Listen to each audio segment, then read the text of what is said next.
मैं आपका अपने यूट्यूब चैनल पे स्वागत करता हूँ।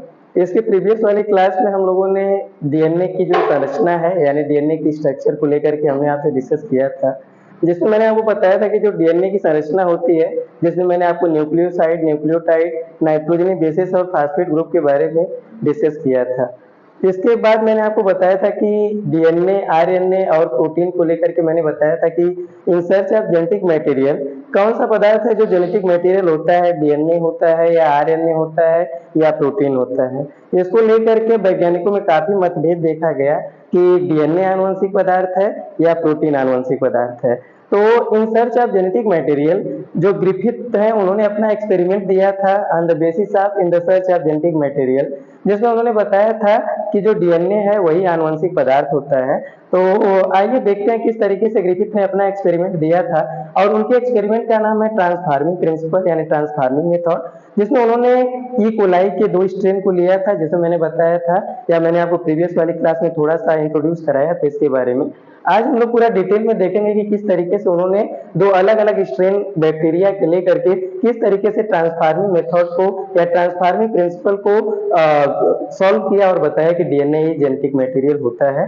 तो उन्होंने ई कोलाई के 2 स्ट्रेन को लिया, एक स्ट्रेन लिया उन्होंने आर स्ट्रेन और दूसरा लिया उन्होंने एस स्ट्रेन। जो एस स्ट्रेन है उसका पूरा नाम है स्मूथ स्ट्रेन और जो आर स्ट्रेन है उसका नाम है रफ स्ट्रेन। दोनों में डिफरेंस ये है कि जो एस स्ट्रेन होती है उस पे आपकी लेयर पाई जाती है, जिसके कारण उसकी जो सरफेस होता है वो काफी स्मूथ होता है। तो जो स्मूथ स्ट्रेन थी वो आपकी वायरुलेंट थी यानी जहरीला, जो कि किसी भी मैमल्स में क्या कर सकती है, कोई भी रोग कॉज कर सकती है, जिसको हमने डिस्कस करेंगे डिटेल में, तो उसे बताएंगे कि किस तरीके से डिजीज को कॉज करता है। तो आप ध्यान रखिएगा कि 2 तरीके के स्ट्रेन को लिया था, एक स्ट्रेन लिया था आर स्ट्रेन और सेकंड स्ट्रेन लिया था एस स्ट्रेन। आपको इधर देखेगा अभी कि किस तरीके से कौन से स्ट्रेन का प्रयोग किस स्टेप में किया, मैं स्टेप वाइज आपको बताऊंगा। तो आप ध्यान रखिएगा कि ई कोलाई के 2 स्ट्रेन को लिया, एक फर्स्ट जो है वो एस स्ट्रेन है जबकि जो सेकंड है वो आर स्ट्रेन है। एस स्ट्रेन क्या है, वायरुलेंट है, वायरुलेंट यानी जहरीला, जो कि किसी भी मैमल्स में डिजीज कॉज कर सकता है, जबकि जो और स्ट्रेन है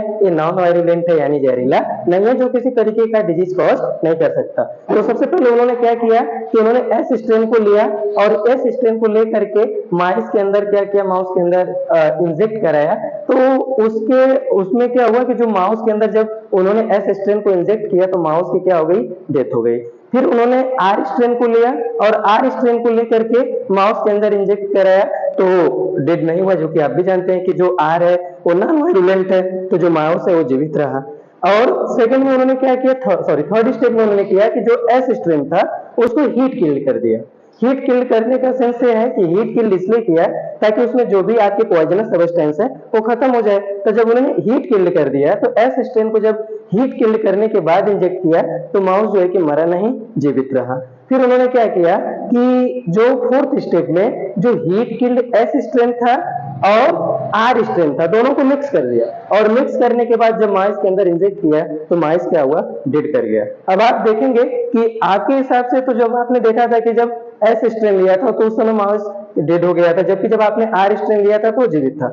जब आपने हीट किल्ड किया एस स्ट्रेन को तब वह माउस जिंदा था, मरा नहीं, जबकि जब हमने हीट किल्ड एस स्ट्रेन को आर स्ट्रेन के साथ जब हमने मिक्स कर दिया तो वही स्ट्रेन जब हमने माउस के अंदर इंजेक्ट किया यानी दोनों को मिक्स करके तो माउस डेड हो गया। इससे हमें ये पता चलता है कि जो एस स्ट्रेन वाला था उसने आर स्ट्रेन को वायरुलेंट में चेंज कर दिया। तो इसके पीछे कोई ना कोई एविडेंस ये था कि कोई तो ऐसा पदार्थ जरूर रहा होगा जो कि आर जो कि वायरुलेंट नहीं था उसको वायरुलेंट में उसने क्या कर दिया, चेंज कर दिया। तो इस पूरे मेथड को हम क्या कहते हैं, ट्रांसफार्मिंग मेथड, जिससे हमें पता चलता है कि कोई एक ऐसा पदार्थ जरूर है जो कि इसके जो आर स्ट्रेन था इसको चेंज कर दिया एस स्ट्रेन में यानी नॉन वायरुलेंट से वायरुलेंट में चेंज कर दिया।